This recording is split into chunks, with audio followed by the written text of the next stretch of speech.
Quantos estão preparados para ouvir um mistério? Estão preparados? Sim? Pois veja, o apóstolo Paulo escreveu mistérios, mas não explicou. Escreveu e os deixou escritos. A mim cabe ler e explicá-los. Ele deu mistério e eu lhes dou revelação. Revelação é quando se te revela algo. De momento você não conhece, depois conhece, aprende e isso dá fruto em tua vida. E eu recebo que tu recebes o fruto do ensinamento de hoje. Amém? Sim? Bom, como estão nos esperando por todas as partes, já há muitas igrejas que estão com a Bíblia aberta. Avance, apóstolo, avance. Assim que vamos entrar em cheio em Romanos capítulo 9. O tema é a eleição. Diga, eleição. Eleição significa que você pode ter 100 maçãs em uma cesta e elege 50 maçãs. O poder de eleger. Então, se as maçãs são suas, quem tem o poder de eleger? Você. E você diz, eu escolho as que eu quero. Escolho 100, ou escolho 75, ou escolho 50. Porque a palavra eleição vem de eleger. E se você é o dono disso, pois você elege. Mas desta vez vamos falar do dono de teu espírito, do dono do mundo, o dono do universo, Papai Deus. Ele decidiu um dia eleger entre seres humanos. E então, ele fez muitos vasos, muitas pessoas. E então, ao invés de eleger a todos, ele disse, não, eu vou eleger a estes vasos e a estes não vou eleger. Bom, quando Paulo escreveu isso, Paulo se assustou e disse, mas como é que um Deus de amor não vai escolher a todos os seus filhos? Vamos ver, verdade que sim. Romanos 9, verso 11. Diz, pois não haviam ainda nascido, nem haviam feito bem nem mal, falando de seres humanos, verdade que sim? Não haviam nascido. Não está falando aqui de animais. Estamos falando de seres humanos, diz. Pois não haviam ainda nascido, nem haviam feito nem bem nem mal, para que o propósito de Deus, conforme a eleição, esse é o tema, conforme ao livre-arbítrio, conforme à vontade do homem, que o homem escolha a Deus. Não, o propósito de Deus para com o ser humano. Conforme a propósito da eleição, permanecesse, não pelas obras, senão pelo que chama. Isso é tremendo tema. Você está preparado para tomar umas notinhas? Você sabe o que o apóstolo está dizendo aqui? Olha, abençoado. Isso você jamais tinha ouvido. Prepara-te. O apóstolo Paulo, o perito arquiteto, ao homem que Deus levou ao paraíso, disse Paulo, olha, eu não expliquei isso nem a Maria, não expliquei isso nem aos apóstolos, não expliquei isso nem a Moisés. Tu és o único a quem eu expliquei isso. E escreva, e quero que você faça uma viagem a Roma, porque em Roma se está formando umas coisinhas ali, estão formando o Vaticano. Atente bem, estamos aqui todos. Porque esse livro aqui está escrito. A quem foi escrito? Aos romanos. A Paulo foi a Roma para dar as boas novas, porque o primeiro Papa estava se formando. Então, Paulo quis ajudar o primeiro Papa para que entendesse.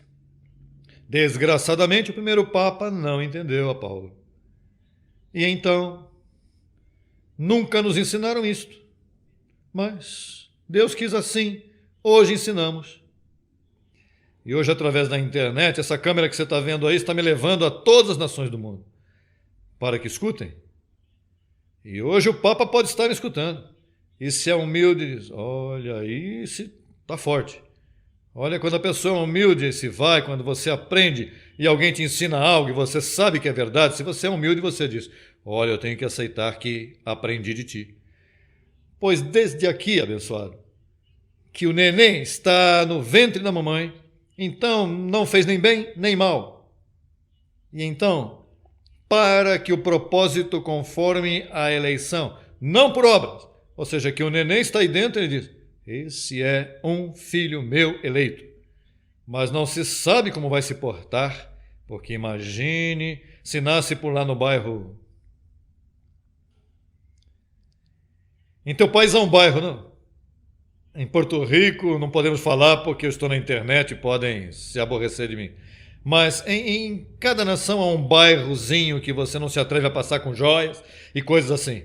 Porque se esse abençoado nasceu ali e de momento tem umas amizades bem más, e esse abençoado sai como um ladrão. Mas o problema não é a obra má nem boa, o problema é que se é um eleito desde o ventre, olha, isso a religião não ensina. Hã? Quem ensinou a religião? Que você tem que se portar bem, fazer a primeira comunhão, se batizar e pagas o preço. Um dia, papai Deus averigua se você é salvo, se vais ao inferno ou se vais ao céu. Isso é o que ensinam todas as religiões. Mas o evangelho, diga não à religião. O evangelho diz que os eleitos do Senhor não nasceram, não se portaram bem nem mal, e conforme a eleição de Deus, se Deus diz, é meu filho, vai para o céu, ainda que se porte mal.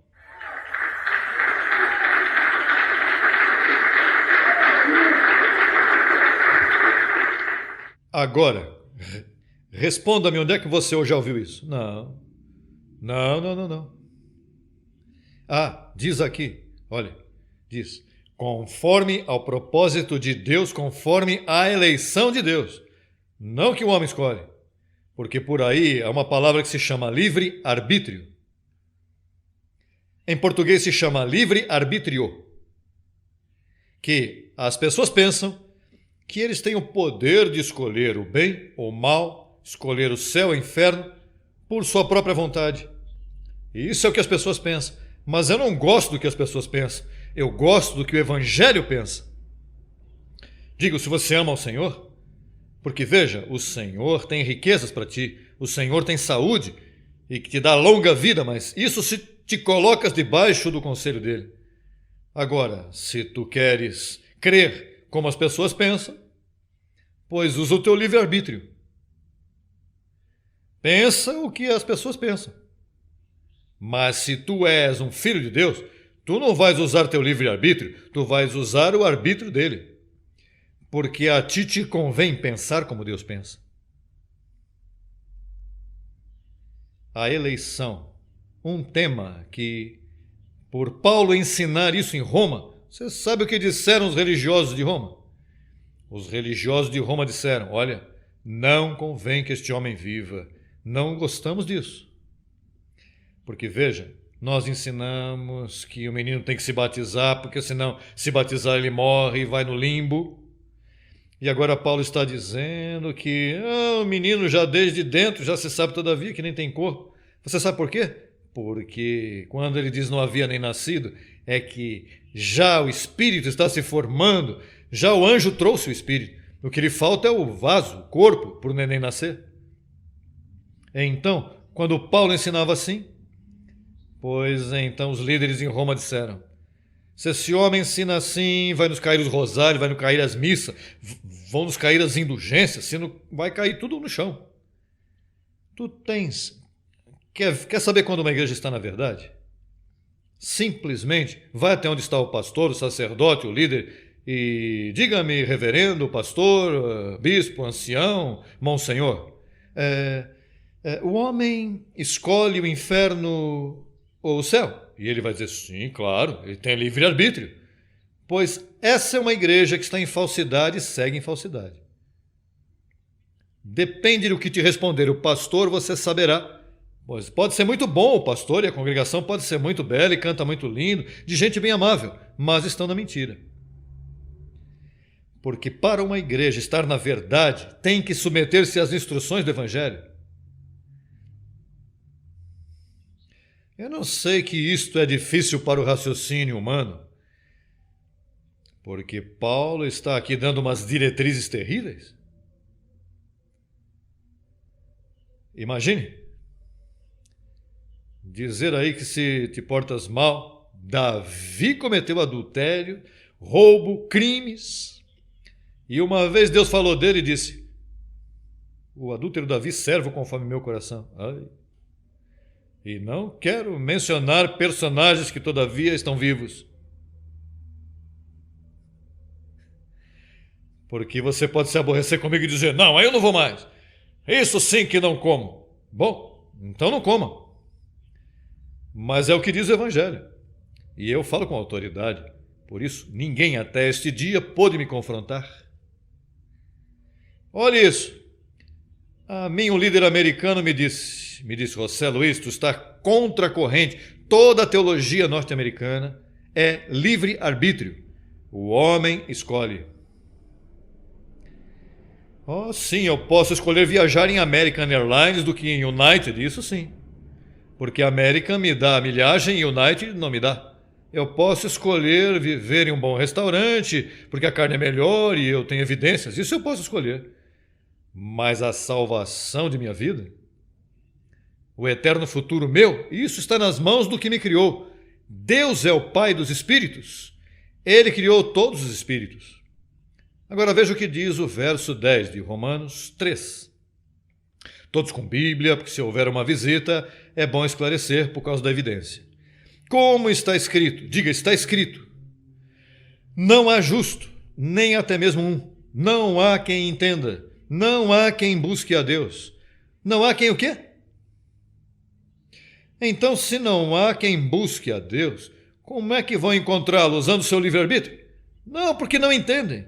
Para usar o livre-arbítrio tem que entender. Paulo disse, não há nenhum justo. Não há nenhum justo. Não há ninguém que entenda. Quer dizer que ninguém entende como é que uma pessoa vai usar o teu livre-arbítrio. Agora, se você entende hoje, é porque Deus usou o seu arbítrio sobre mim e me convenceu e me abriu o entendimento. Está entendendo? Se você me diz que você quer no livre-arbítrio, você está dizendo, as pessoas entendem. Mas estás violando o Evangelho e te encontras em mentira? Irmão, não se surpreenda. Todas as igrejas estão na mesma mentira em que você tem estado. E isto é mundial. Isto é esses milagres que estão acontecendo aqui, que ninguém olha. Você sabe o que é essas câmeras indo ao mundo e ninguém tem isso no mundo? Nós somos o único ministério hispânico que tem isso. Mas isso não é por capricho nosso, isso é porque Deus quer que isto se escute por todas as nações. Porque Deus já se cansou da mentira e a trombeta está soando. E Deus quer que se saiba que Ele te ama, que Ele te escolheu e desde o ventre de tua mamãe vem buscando e velando.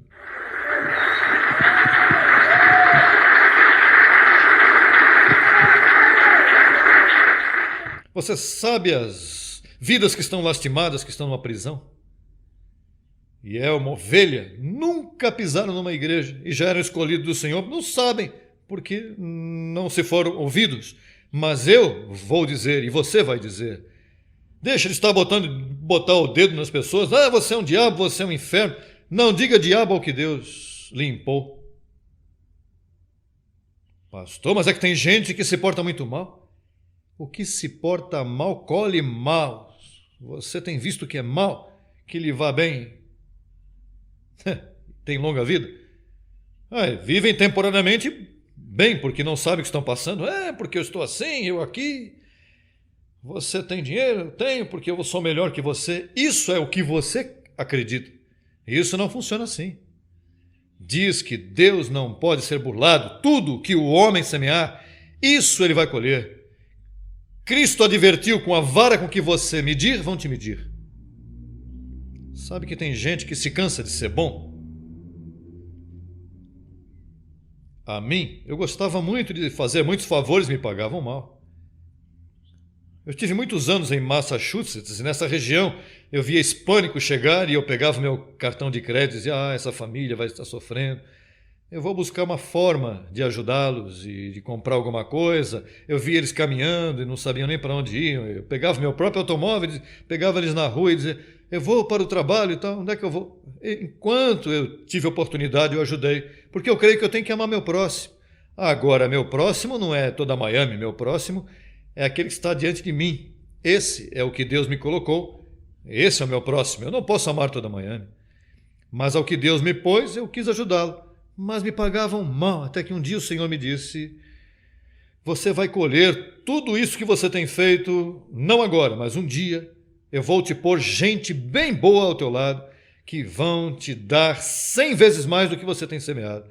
E eu tenho visto isso. Eu tenho gente tão boa do meu lado, que me amam tanto, que me cooperam, que me ajudam. Apóstolo, aqui tem, segue viajando. Veja, não se ocupe, eu oro por você aqui. Me ajudam de 1000 formas. Mas eu não fui colher isso naquele tempo, por isso o apóstolo Paulo disse: não vos canseis de fazer o bem, porque a seu tempo colheremos. Não, tem muita gente que se decepciona com as pessoas e que tem pessoas que se portam mal e te maltratam. Por isso é que ele quer que você seja inteligente para que aprendas esta palavra, para que saibas até mesmo tuas amizades quem são e como escolhê-las. Então diz que, veja o capítulo 2 onde estamos. Todos se desviaram, a uma se fizeram inúteis. Não há quem faça o bem, não há nem sequer um. Quer dizer que o livre-arbítrio é uma mentira. Diga uma mentira. Diga, eu não vou crer mais nisso. Diga, Deus é soberano sobre minha vida. Você sabe o que disse o homem mais sábio da terra? Da terra. Porque o homem mais sábio do céu foi Paulo, do céu. Mas na terra, Salomão. Salomão disse sobre a multidão de pensamentos que chegam ao homem. Sobre essa multidão de pensamentos, a vontade de Deus sempre se cumpre na vida. O que acontece é que às vezes você se passa 5 anos e pensando que você está fazendo o que está na tua vontade. Mas Deus vem um dia e diz: olha, e te dá uma girada e pronto, eu determinei. Porque para chegar a ti, multidão de pensamentos, você necessita de multidão de dias e de anos. Por isso Deus tem seus eleitos, especialmente quando sabe que você é um eleito. Deus tem planos contigo. Mas tens que semear e esperar que a seu tempo tudo isso vá caindo em uma ordem, para que tu vejas que o Senhor a seus filhos diz: olha, o homem decide seu caminho. Quando cair, não ficará prostrado, porque Deus sustenta a sua mão. Às vezes você pensa que você vai fazer o que te der vontade e por um tempo Deus permite. Eu vou para cá, vou para lá. Veja como o profeta Jonas, Deus lhe disse: olha, vá a Nínive e vá lá, prega isso, isso, isso. Então Jonas sabia que Deus era tão bom, mas parece que tinha preferências políticas. E dizia: se eu for a Nínive, ele vai me perdoar. Mas eu vou fazer umas questões políticas, que esse é americano, esse é hispano. Você sabe que nós temos as nossas coisinhas aqui. E o profeta estava prejudicado. Então ele disse: não, eu vou. O Senhor me disse que eu fosse a Nínive. Eu não vou para Nínive. E comprou a passagem, o bilhete, num barco que ia para Tarsis. E disse: veja que Deus é soberano e soberano. Eu já comprei o ticket, estou montado no barco e vou para Tarsis. E não vou para Nínive, coisa nenhuma. E Deus deixou que o barco arrancou e levava como 1 mês em alto mar. E ele bronzeadinho todo, rapaz. Vou para Nínive, essa gente são... Você sabe que há umas nações que têm atitudes. Eu tenho visto as nações que eu vou. Se dão com as costas, não se dão com os da capital, que não se dão com estes. Eu vejo as situações, em cada país tem as suas coisinhas. E temos nossas preferências, e parece que Jonas, um ser perfeito, ser humano, que Deus escolheu para ser profeta. E estava se manifestando nele umas debilidades. E se foi. E depois de 1 mês estava tudo bem, estava pescando grandes peixes e passavam muitas baleias e que beleza. E pregando lá em Nínive, que Nínive lá, e lá tinha os golfinhos brincando e tudo. E de momento, veja o que aconteceu. De momento, diz a Bíblia que Deus causou uma grande tormenta no mar. E então o capitão, que era uma pessoa destas bem supersticiosas, disse: aqui essa tormenta é por causa de algum de vocês. E o capitão chamou Jonas, porque se você ia naufragar. E então, pois, Jonas, como homem de Deus, os homens de Deus falham, mas sendo um homem de Deus, eu não vou sacrificar isto a todo mundo. Não, o problema aqui sou eu, me joga no mar e vai estar tudo resolvido. E então o capitão pegou e o tiraram, jogaram no mar. E a tormenta se acalmou, o barco seguiu, e veio uma baleia, um grande peixe, e tragou a Jonas. Então Jonas, no ventre desse peixe grande, pois ali tudo que tinha ali, os sucos gástricos e vermes e tudo, Senhor, perdoa-me. E quando disse perdoa-me, então foi o grande peixe às praias de Nínive e vomitou assim na areia.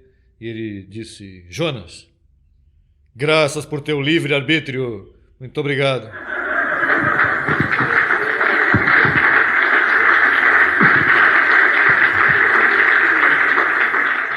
Diga, o livre-arbítrio é uma maldição, uma falta de respeito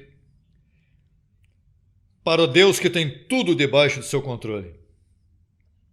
Isso é como se você dissesse a mim que o teu nenê tem uns ânimos e manipula-te como pai e mãe. Eu creio que as crianças fazem assim. Mas não, o pai e a mãe são bons, vai fazer pensar, a mamãe é boa e deixa ele pensar que ele está fazendo o que ele der vontade, mas vai chegar uma hora em que você diz: não, vem cá. Às vezes você deixa essa fazer as coisinhas, mas nem todo o tempo. Pois se você é filho de Deus, você tem um pai. Que às vezes você faz suas coisinhas por aí em tua vida e você pensa que vai fazer as coisas que você quiser, mas não, ele tem controle. Ele ama seus filhos.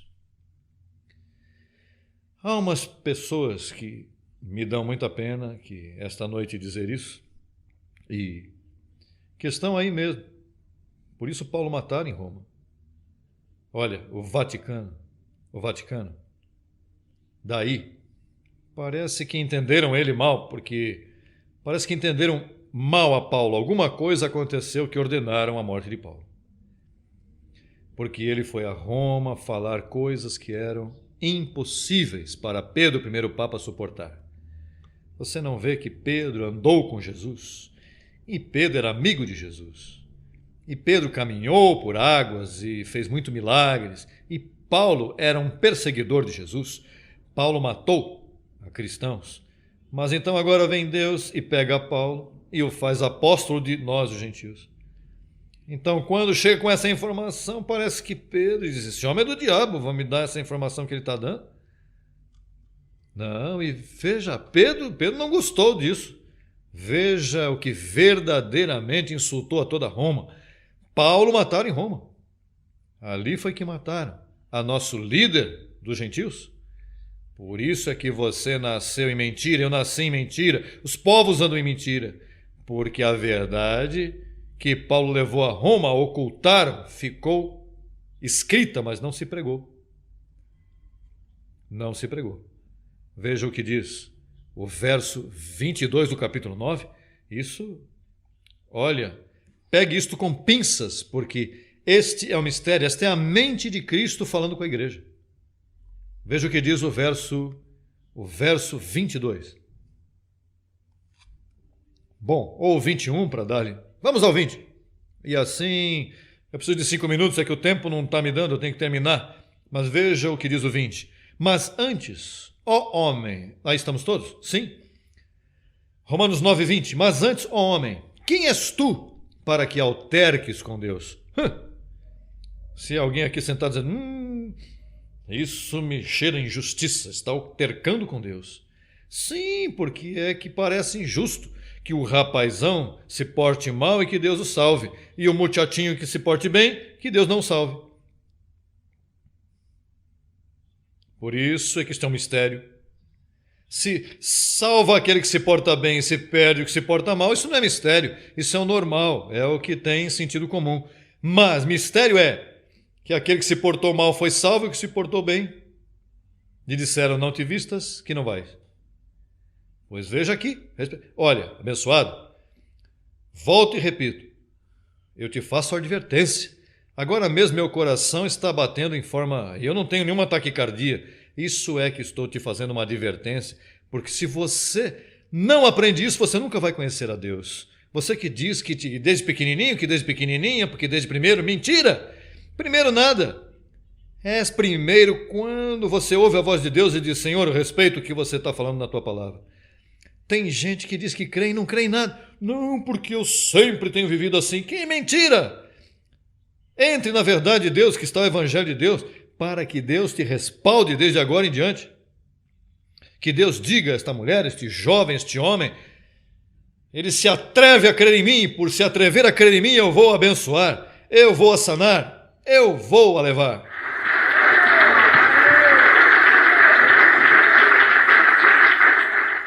Vamos ao verso 20 agora. Mas antes, ó homem, quem és tu para que alteres com Deus? Dirá o vaso de barro ao que o formou, por que me fizestes assim? Ou não tem poder o oleiro, este é Deus, sobre o barro, para fazer da mesma massa um vaso para honra e outro para desonra? Olhe, um homem de honra e outro de desonra. Agora veja outro verso. E que, se Deus, querendo mostrar sua ira, veja, Deus quer mostrar sua ira? Você sabe que, né, suado? Você sabe que Deus não é bom? Oh. Não, atente bem. Deus é bom e também é mau. Você não vê que dele vem o bem e o mal? Ele foi o que formou o diabo. Ele que o criou, foi ele. Veja, você sabe que esse livro, isso não é bom. Esse livro, bom? Quando Hitler matou os judeus porque carregavam esse livro? Esse livro, isto é morte. Você sabe o que disse Paulo desse livro? Disse, a letra mata. Esse livro é bom quando você saca dele o Evangelho. Nesse livro há 3 coisas. Está a Escritura, o Velho Pacto. Está a história. E está o Evangelho. E está o falso Evangelho. Há 2 Evangelhos, o da circuncisão e o da incircuncisão. O falso Evangelho foi escrito por Pedro, Tiago, João e Judas. E o verdadeiro Evangelho para nós, os gentios, foi escrito por Paulo. Não estamos ofendendo ninguém. Qualquer teólogo que esteja nos escutando vai dizer, não, esta é a verdade, isso está na Bíblia. Digo, eu tenho estudado isso há 34 anos, abençoado. E eu não quero mentir, para que eu vou mentir? Qual é a ideia? Se nos mentiram por tantos anos, eu vou seguir mentindo eu também? Veja o verso 22, que diz, e que, se Deus, querendo mostrar sua ira e fazer notório seu poder, suportou com muita paciência os vasos de ira preparados para quê? Vasos, homens preparados para quê? Para destruição. E para fazer notórias as riquezas de sua glória, as mostrou para com os vasos de misericórdia, que ele preparou de antemão para a glória. Homens de misericórdia que ele preparou de antemão. Antes de nascer, desde o ventre da mamãe, vêm esses vasos de glória. E desde o ventre também, porque da mesma massa. Ou seja, quando Deus fala da mesma massa, está dizendo, do ventre de Eva saíram 2 rapazinhos. Alô? E esses 2 rapazinhos, um se chamou Abel, vaso de misericórdia. Mas houve um que todos os países dizem, rapaz, esse é pior que Caim. Você já ouviu isso no seu país, que é pior que Caim? Pois desse Caim saem os vasos de destruição. São pessoas que nascem, morrem como cães. Ou seja, tão logo morrem, e no caixão se apodrecem, e o espírito é desfeito. Não, vão para o inferno, isso acabou. Isso é um jornal de ontem, isso de inferno, isso acabou, se destroem, não há mais memória deles. Mas os vasos que ele escolheu de antemão, tão logo morrem, saímos do corpo. Vamos, Paulo disse para mim, morrer é lucro, porque imediatamente vou a um mundo que estes 2 olhos teus não podem ver, que é um mundo espiritual, o que se conhece como primeiro céu, segundo céu e terceiro céu. Então esses dois rapazinhos que nasceram da mesma massa, do ventre de Eva, representam os vasos de ira e os vasos de honra. Você sabe de onde Deus quis dizer isso ao mundo? Na cruz do Calvário, um dia quando ele ia partir ali, quando ia partir o mundo pela metade, ia partir os dois pactos, ele meteu, olha, isso não foi um acidente. Haviam dois do lado dele. Quem era? O governador e o presidente? Que havia ao lado de Jesus antes de morrer? Dois ladrões. Ou seja, os dois eram maus. Se portaram mal os dois. Mas houve um que era vaso de misericórdia. Houve um que disse, olha, lembra-te de mim quando vieres em teu reino. E o outro do lado, sai daí, desce daí. Porque tem gente má que é assim. A gente má não crê nem na luz elétrica, rapaz. Que vá na igreja, que dízimo, que pagar o pastor, botar um anel Ei, guardar dinheiro aí, olha o carro que ele tem.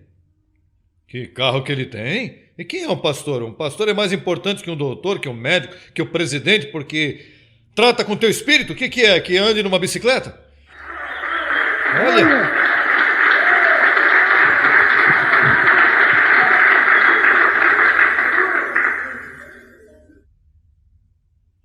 Dois ladrões. Olha, dois ladrões. Um disse, que vai, rapaz, saia daí, salve a gente também. E o outro, em humildade. Esses são os poucos que se encontram antes das situações da vida.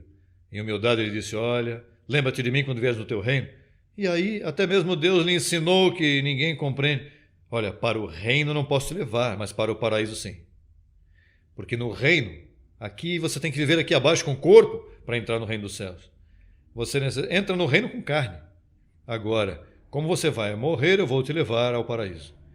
Tá bom, qualquer um tá bom. O importante é sair daqui.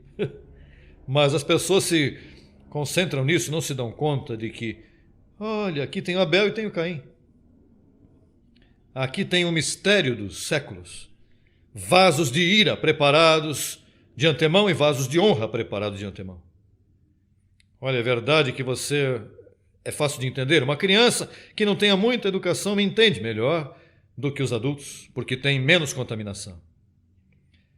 Se isto que eu te digo não te cai bem, então já não sei que classe de vaso você é. Se vens de Abel ou de Caim. Se você gosta do que eu estou te falando, olha, esqueça, você é de Abel, vaso de misericórdia. Agora, se você não cai bem isto, te chama, não gosto, que Deus escolha o mal que se vá para o inferno e esta aqui... Isso não funciona assim. Deus teve dois... Olha, na parábola do pródigo, havia um rapazinho que foi e pediu tudo. Olha, lembra da parábola do filho pródigo? Foi e gastou tudo. E houve um que ficou com ele, o obediente. Qual era o mal? O que foi ou o que ficou? O que ficou... porque se encheu de ira e de rancor, porque o pai amava o que se foi ao pródigo, aquele que estava ali comendo comida de porco. Ah, meu filho, eu amo ele e quero que volte. Não, rapaz, um dia pode sentir o que essa comida de porco, isso na casa do meu pai, eu comia melhor, deixa-me regressar. Mas ele disse, eu vou regressar, mas eu sei que meu pai vai me encher de bofetadas e patadas, mas eu vou dizer que não me aceite como filho, que me meta ali a trabalhar com os servos, com os trabalhadores dele. Eu me meto aí como um para somar.